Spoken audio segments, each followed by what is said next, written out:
La main ne va pas vers le téléphone. Pas tout de suite. Le corps sait avant la pensée. Il y a d'abord cette suspension, ce minuscule arrêt sur image à l'intérieur de toi. La respiration qui se bloque, juste une fraction de seconde, comme si l'air lui-même attendait une permission pour entrer ou sortir. C'est un réflexe plus ancien que son nom, plus profond que cette histoire. C'est le réflexe de l'attente. Tu as décidé de ne plus écrire, de ne plus initier, de ne plus tendre la main dans un vide qui ne répondait que par écho. On appelle ça le « no contact », un terme clinique, froid, presque stratégique. Mais ce que tu vis, ce n'est pas une stratégie, c'est une tentative de survie, une tentative de retrouver ta propre respiration. Parce que depuis des semaines, peut-être des mois, tu as vécu en apnée, une apnée émotionnelle. Chaque notification potentielle, chaque silence prolongé, chaque fois que tu le voyais en ligne sans qu'un message n'arrive, c'était une petite mort de l'oxygène. Ton système nerveux, en alerte constante, avait oublié comment fonctionner au repos. Il ne connaissait plus que deux modes, l'espoir anxieux ou la chute brutale de la déception. Alors, ce silence que tu imposes maintenant, ce n'est pas une arme que tu diriges contre lui. C'est un caisson de décompression que tu offres à ton propre corps. Tu ne te tais pas pour qu'il crie. Tu te tais pour pouvoir enfin entendre le bruit de ton propre souffle. Mais c'est là que la douleur devient paradoxale. Au début, ce silence choisi est plus bruyant que toutes ces absences subies. C'est un silence peuplé de fantômes. Les fantômes de ce que tu aurais pu dire, de ce qu'il aurait pu répondre. Un silence rempli de scénarios, de justifications, d'analyses sans fin. Ton esprit, habitué à carburer à l'incertitude, tourne à vide et surchauffe. La douleur n'est pas dans le silence lui-même. Elle est dans la prise de conscience que ton calme intérieur était devenu dépendant de sa validation extérieure. Tu ne t'es pas seulement retiré d'une conversation avec lui. Tu t'es retiré d'un système où ta valeur semblait fluctuer en fonction de son attention. Et ce sevrage est physique.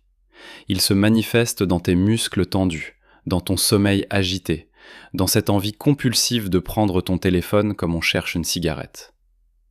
Le premier mythe à déconstruire, c'est celui de la force. Tu pourrais croire que le no-contact est une démonstration de force, une façon de dire « Regarde comme je suis forte, je n'ai pas besoin de toi ». Mais au début, ce n'est pas de la force, c'est l'acceptation d'une immense vulnérabilité. C'est admettre « Je suis tellement à vif que le moindre contact avec ton incertitude me blesse. Je dois me retirer, non pas parce que je suis forte, mais parce que je suis trop fragile pour continuer à jouer. » C'est là que la guérison commence. Pas dans la posture, mais dans l'honnêteté. Tu ne joues pas un rôle, tu protèges une blessure ouverte. Et en la protégeant, tu commences enfin à la regarder. Le silence devient alors un miroir. Dans le vide de ses réponses, tu ne vois plus seulement son absence, mais tu commences à voir les contours de ta propre attente. Qu'est-ce qui, en toi, attendait avec tant d'intensité ? Qu'est-ce que sa réponse était censée te donner ? L'amour ? La sécurité ? Ou peut-être, plus profondément, la permission d'exister ? La confirmation que tu n'avais pas tout inventé, que cette connexion était réelle, et donc que ta perception du monde était juste. C'est un vertige. Réaliser que l'enjeu n'était pas seulement une relation, mais la validation de ta propre réalité. Son silence n'était pas juste une absence de mots, il était devenu une remise en question de ta propre sanité émotionnelle. Suis-je folle d'avoir ressenti tout ça ? Le no-contact, qui devient un retour à la respiration, est celui qui déplace la question. La question n'est plus « qu'est-ce qu'il pense ?» Elle devient « qu'est-ce que je ressens, ici et maintenant, dans mon corps ?» La première étape est de cesser de transformer la douleur en stratégie. C'est la tentation la plus grande. L'ego, blessé, veut reprendre le contrôle. Il murmure « si tu tiens assez longtemps, il va craquer. Il va réaliser ce qu'il a perdu. Il va revenir. » Et une partie de toi s'accroche à cette idée, parce qu'elle est plus supportable que le vide. L'idée d'une victoire future est un anesthésiant pour la douleur présente. Mais c'est un piège. Car tant que tu es dans la stratégie, tu es encore dans son orbite. Ton silence est toujours une performance pour un spectateur unique. Tu n'es pas libre. Tu es une actrice qui attend dans les coulisses, espérant être rappelée sur scène. Ton énergie, ton attention, ton souffle sont toujours projetés vers l'extérieur, vers sa réaction potentielle. Le vrai basculement se produit quand tu acceptes la possibilité qu'il ne revienne jamais, que ton silence ne provoque rien. Aucune prise de conscience, aucune panique, aucun regret de son côté. Juste rien. C'est une pensée terrifiante. C'est le deuil de l'espoir secret qui alimentait ta démarche. Mais c'est seulement en traversant ce deuil que le silence change de nature. Il cesse d'être une absence de lui pour devenir une présence à toi. Tu commences à remarquer des choses infimes. La tension dans tes épaules qui se relâche légèrement. Le nœud dans ton estomac qui se desserre, même pour 1 heure. La première fois que tu ris à une blague sans qu'une pensée pour lui ne vienne te voler ta joie. Ce sont des micro-victoires de la respiration. Ton corps, libéré de l'état d'urgence permanent, recommence à vivre au présent. Si tu reconnais cette sensation de retenir ta respiration, de vivre en apnée émotionnelle, tu peux nommer ce que tu attends vraiment. Pas de lui, mais de la situation. La paix, la clarté, la validation. Nomme-le, juste pour toi, même si tu ne l'écris nulle part. C'est le premier pas pour te le donner à toi-même. Le chemin n'est pas linéaire. Il y aura des jours où une simple photo, un souvenir, une chanson te ramèneront à la case départ. L'envie de rompre le silence sera une vague qui menace de tout emporter. Tu te diras que tu es faible, que tu n'y arriveras jamais. Mais la différence, c'est que maintenant, tu as un point de repère. Ce point de repère, c'est ta respiration. Quand la panique monte, quand l'obsession de savoir ce qu'il fait, ce qu'il pense, revient en force, tu peux revenir à cette ancre physique, sentir l'air entrer dans tes poumons et en sortir. C'est simple, presque banal, mais c'est un acte de reconquête radicale. Chaque inspiration consciente est une affirmation. Je suis ici, mon corps est ici, ma vie est ici, et elle continue, même si une partie de mon cœur est ailleurs. Avec le temps, le no-contact cesse d'être une discipline et devient une préférence. Tu commences à goûter à la paix de ne pas être dans l'attente. La clarté de ne pas avoir à décoder des messages ambigus. L'énergie que tu récupères. Cette énergie qui était autrefois entièrement consommée par l'analyse de votre relation, tu peux maintenant l'investir ailleurs. Dans ton travail, dans tes amitiés, dans des projets que tu avais mis de côté. Dans le simple plaisir de lire un livre sans que ton esprit ne s'échappe toutes les 2 pages. Psychologiquement, ce qui se passe est un rapatriement de tes projections. Dans la terminologie jungienne, tu avais projeté sur lui une part immense de ton animus, cette part masculine intérieure qui confère le sens, la reconnaissance, la validation. Son regard, ses mots, son attention étaient devenus la seule source qui pouvait te dire « tu es valable, tu es choisi, tu es aimé ». En te retirant, tu affames cette projection. Privé de son objet extérieur, l'énergie psychique doit revenir à l'intérieur. C'est un processus douloureux, car il t'oblige à faire face au vide en toi que cette projection masquait. Mais c'est aussi là que tu commences à développer ton propre animus positif. Ta propre capacité à te donner du sens, à te valider, à te sentir entière sans dépendre d'une source extérieure. Tu apprends à devenir ton propre soutien. Le silence n'est plus une punition que tu lui infliges, ni une torture que tu t'infliges. Il devient un espace sacré, un atelier de réparation. Un lieu où tu peux enfin entendre les parties de toi qui ont été réduites au silence par le bruit de ton attente. Ta colère, ta tristesse, mais aussi tes désirs profonds, tes aspirations, ta créativité. Cela nous amène à un moment charnière, un épisode presque universel dans ce parcours. Imagine cette scène. Cela fait plusieurs semaines que tu tiens. C'est difficile, mais tu sens les premiers bénéfices. Tu as dormi une nuit complète. Tu as passé un après-midi avec une amie sans vérifier ton téléphone toutes les 5 minutes. Tu te sens presque fier. Tu es dans un café, la lumière de fin de journée est douce, tu lis un livre. Et soudain, une vague. Une vague de manque si violente qu'elle te coupe le souffle, littéralement. Ce n'est pas une pensée, c'est une sensation physique, une crampe au cœur. L'illusion de paix se brise en 1000 morceaux, ton esprit s'emballe. À quoi bon tout ça ? Je suis misérable. Peut-être que je me trompe. Peut-être que je suis en train de passer à côté de l'homme de ma vie par orgueil. Un simple message, juste pour prendre des nouvelles, ce n'est pas la fin du monde. Juste, comment vas-tu ? C'est poli, c'est mature. La négociation intérieure est intense, persuasive. Ta main tremble presque au-dessus du téléphone. Tu sens le poids de la solitude comme une chape de plomb. Le souvenir de son rire, de l'odeur de sa peau, d'un moment de complicité, te submerge. La douleur est exquise. Dans l'ancien schéma, tu aurais cédé.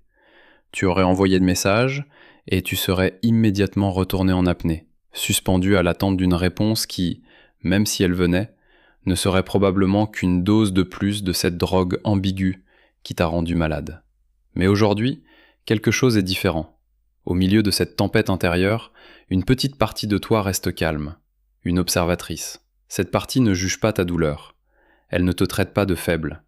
Elle constate simplement « Ah, la voilà, la vague, la mémoire du corps ». Et au lieu de saisir le téléphone, tu fais autre chose. Tu poses ta main sur ton cœur. Tu sens sa chaleur à travers ton pull. Et tu respires, consciemment, une inspiration lente, une expiration encore plus lente. Tu ne cherches pas à chasser la douleur. Tu lui fais de la place. Tu respires avec elle. Tu restes assise là, dans ce café, pendant peut-être 10 minutes. Le monde continue de tourner. Les gens rient, parlent. Et toi, tu es dans ton propre sanctuaire de silence, à simplement respirer, avec un cœur qui hurle. Et puis, aussi sûrement qu'elle est venue, l'intensité de la vague commence à diminuer. La crampe se desserre. Le manque est toujours là, mais il n'est plus totalitaire. Il est redevenu une couleur dans le paysage de tes émotions, et non plus le paysage tout entier. Tu n'as pas envoyé le message. Tu as survécu à la vague. Et en faisant cela, tu as fait quelque chose de monumental. Tu as prouvé à ton système nerveux que tu pouvais ressentir cette douleur sans mourir, et sans avoir besoin de lui pour la calmer. Tu as commencé à devenir ta propre source de régulation émotionnelle. Tu as ramené ta respiration à la maison. Ce moment est le véritable tournant. Il est plus important que des semaines de silence parfait. Car il ne s'agit pas de ne jamais ressentir le manque. Il s'agit de changer ta réaction face à ce manque. De ne plus le laisser dicter tes actions. Après ce premier test réussi, le processus s'accélère. Les vagues de manque s'espacent, et quand elles viennent, elles sont moins hautes. Tu apprends à les surfer. Ton corps commence à intégrer un nouveau message. Je suis en sécurité, même quand je suis triste. Je suis en sécurité, même quand il me manque. Ma survie ne dépend pas de sa réponse. La douleur cesse d'être une ennemie à fuir et devient une information. Chaque fois que la douleur se présente, elle te signale une partie de toi qui a besoin de ton attention, de ta douceur, de ta propre respiration. C'est une invitation à un soin intérieur, pas un signal pour une action extérieure. Tu commences à distinguer la solitude du vide. La solitude peut être paisible, ressourçante. C'est être seul, mais pleine de soi. Le vide, c'est ce que tu ressentais avant. Être seul et vidé de toi, parce que tout ton être était projeté en lui. En te réappropriant ton énergie, tu remplis ce vide. Tu le remplis de tes propres pensées, de tes propres rires, de tes propres projets. Et puis, inévitablement vient le test ultime. Le test qui vient de l'extérieur. Parce que l'univers, ou simplement la vie, a une façon de vérifier si la leçon est vraiment apprise. Cela arrive un mardi soir. Tu es fatigué après une longue journée. Tu te prépares une tisane, tu penses à peine à lui. Ton téléphone vibre sur la table de la cuisine. Tu le regardes distraitement. Et tu vois son nom. Le choc. C'est électrique. Ton cœur fait un bond dans ta poitrine et ton estomac se serre instantanément. La respiration se coupe. L'ancien circuit se réactive avec une vitesse fulgurante. Pendant une seconde, tout le travail des dernières semaines semble anéanti. Le message est court, anodin. J'espère que tu vas bien. La première pensée est un cri de triomphe de l'ego. J'ai gagné. La stratégie a fonctionné. Il a craqué. L'adrénaline de la victoire est enivrante. La deuxième pensée est une avalanche d'analyse. Pourquoi maintenant ? Est-ce qu'il est seul ? Est-ce qu'il a rompu avec quelqu'un d'autre ? Est-ce un simple message de courtoisie ou y a-t-il plus ? Comment je dois répondre ? Si je réponds trop vite, j'ai l'air désespéré. Si je ne réponds pas, j'ai l'air amer. Si je réponds froidement, je ferme la porte. Si je réponds chaleureusement, je lui redonne tout le pouvoir. Ton cerveau est une salle de crise en état d'alerte maximale. Chaque fibre de ton être est tendue vers cet écran, vers ces quelques mots qui sont redevenus le centre de ton univers. Mais cette fois, il y a un décalage. Il y a la panique du corps, la frénésie du mental, et il y a cette observatrice, cette partie de toi qui a appris à respirer dans le café. Elle est là, en arrière-plan. Elle ne panique pas. Elle regarde le chaos avec une sorte de calme curieux. Tu ne saisis pas le téléphone pour répondre. Tu le laisses sur la table. Tu finis de préparer ta tisane. Tu sens l'odeur de la verveine. Tu sens la chaleur de la tasse dans tes mains. Tu vas t'asseoir près de la fenêtre. Tu regardes les lumières de la ville. Et tu respires. 1, 2, 3 fois. Lentement. Tu ne cherches pas la bonne réponse à lui donner. Tu cherches ta propre vérité. Tu te poses les vraies questions. Non pas « que veut-il dire ?», mais « qu'est-ce que je ressens ?» Je ressens de la panique, de l'espoir, de la peur, de la méfiance. Un cocktail puissant. Puis la question suivante, qu'est-ce que ce message apporte ? Apporte-t-il de la clarté ? Non. Apporte-t-il un engagement ? Non. Apporte-t-il une excuse pour la douleur passée ? Non. Il n'apporte que plus d'ambiguïté. Il réouvre la porte de la salle d'attente. Et la dernière question, la plus importante. Est-ce que je veux y retourner ? Est-ce que je veux de nouveau suspendre ma respiration en attendant son prochain mouvement ? Est-ce que la paix que j'ai commencé à construire vaut la peine d'être sacrifiée pour cette montée d'adrénaline, pour cette possibilité incertaine ? La réponse monte du plus profond de toi. Non. Ce non n'est pas colérique, il n'est pas vengeur, il est calme, il est solide. C'est le non d'une femme qui a goûté à sa propre paix et qui n'est plus prête à la négocier pour des miettes d'attention. Ce que tu vas faire de ce message t'appartient. Peut-être que tu ne répondras jamais. Peut-être que tu répondras le lendemain, un simple « je vais bien, merci, j'espère que toi aussi ». Une réponse qui ferme poliment la porte à l'ambiguïté.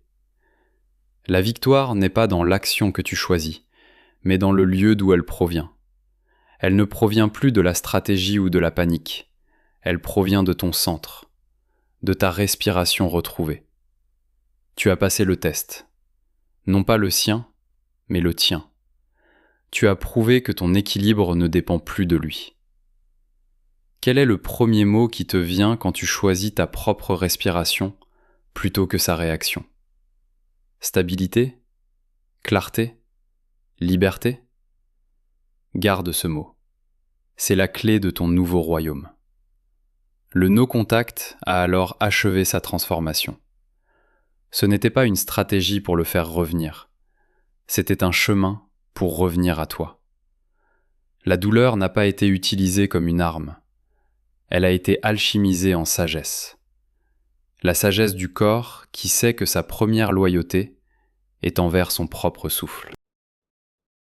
S'il doit revenir un jour, d'une manière claire, honnête et engagée, Il ne trouvera plus une femme en apnée, prête à tout pour une bouffée d'air qu'il daignerait lui accorder. Il trouvera une femme qui respire son propre air, qui habite son propre espace.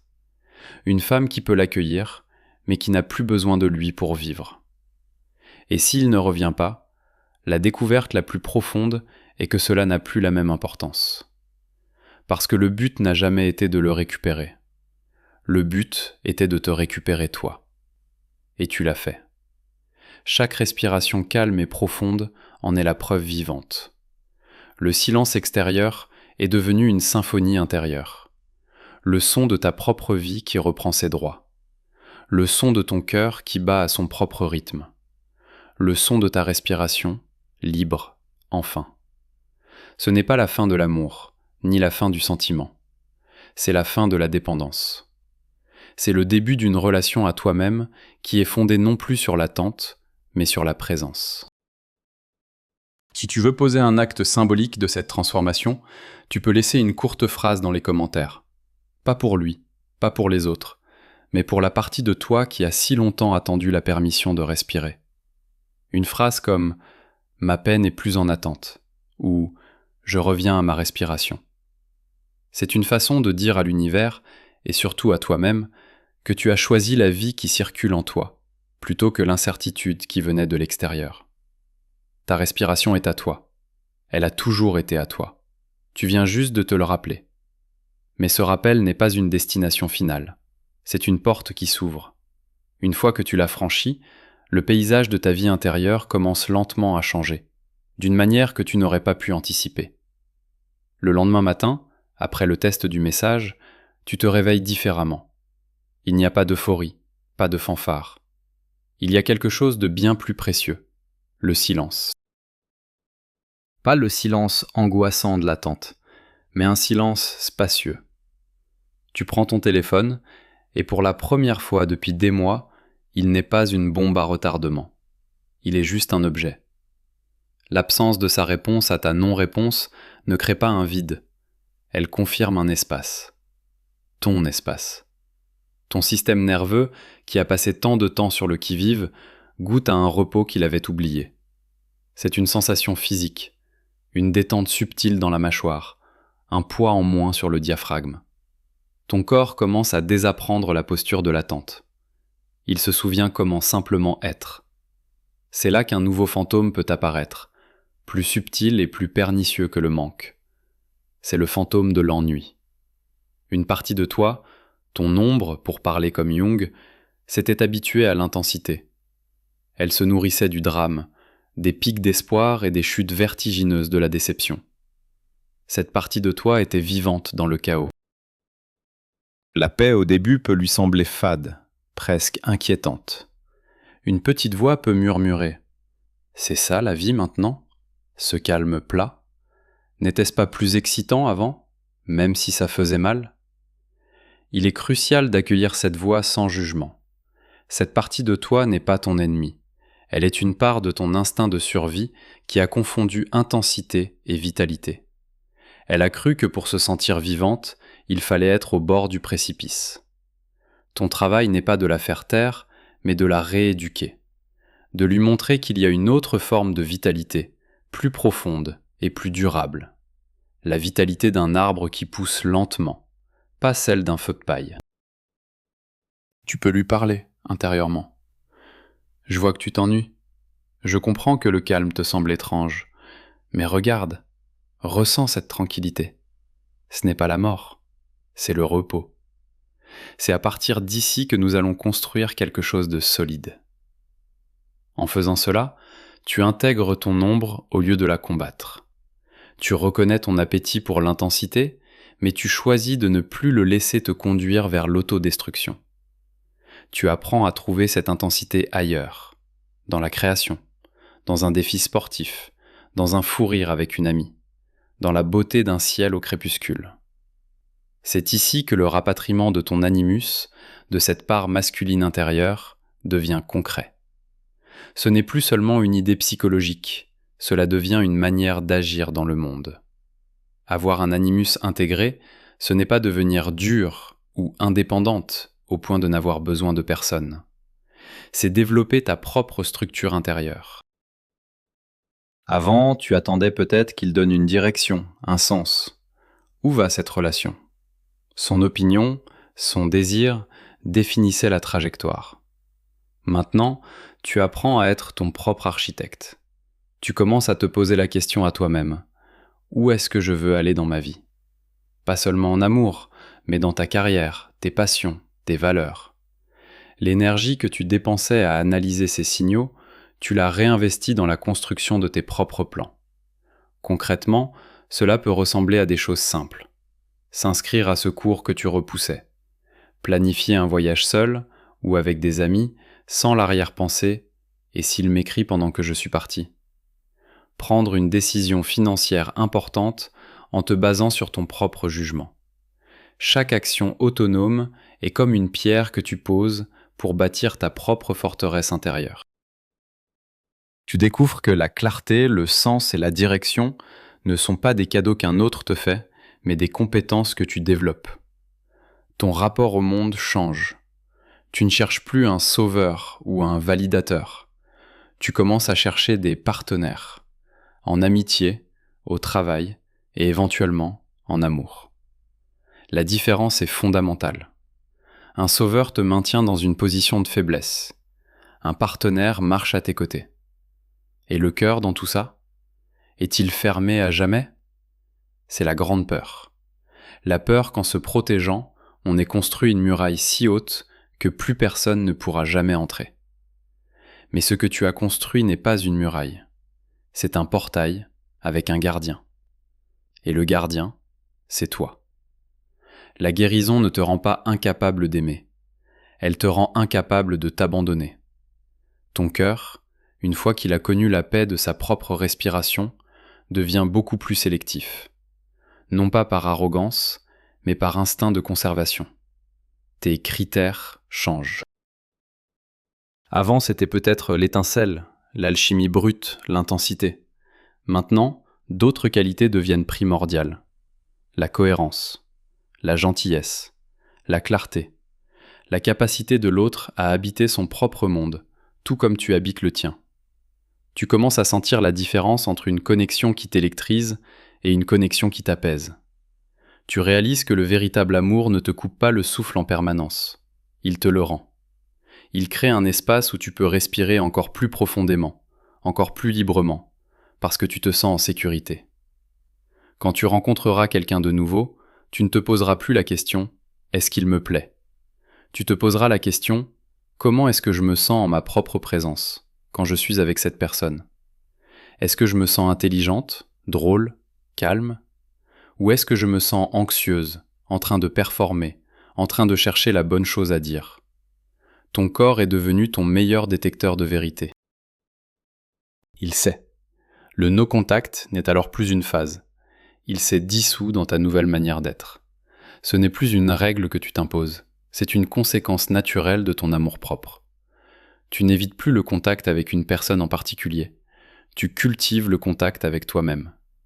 Et de ce lieu de plénitude, tu laisses entrer ceux dont la présence honore ton espace intérieur, et tu laisses naturellement à l'extérieur ceux dont l'énergie le perturbe. La douleur de cette rupture, qui te semblait être une fin, une punition, tu peux maintenant la regarder avec une étrange gratitude. Cette relation, dans son imperfection et sa fin douloureuse, a été le catalyseur qui t'a forcé à plonger en toi. Elle t'a offert un cadeau qu'elle n'aurait jamais pu te donner si elle avait continué. Le chemin du retour à toi-même. Alors, le silence n'est plus un vide. Il est une toile de fond. La toile sur laquelle les couleurs de ta propre vie peuvent enfin apparaître, vibrantes et claires. Et ta respiration, elle n'est plus une ancre de secours dans la tempête. Elle est la tempête et le calme. Elle est la musique de fond de tes journées, le rythme silencieux qui te rappelle, à chaque instant, que tu es vivante. Pas en attente de vivre, pas en train de survivre, juste vivante. Ici, maintenant, pleinement. Et que cet air qui entre et qui sort, c'est la seule validation dont tu auras jamais vraiment besoin.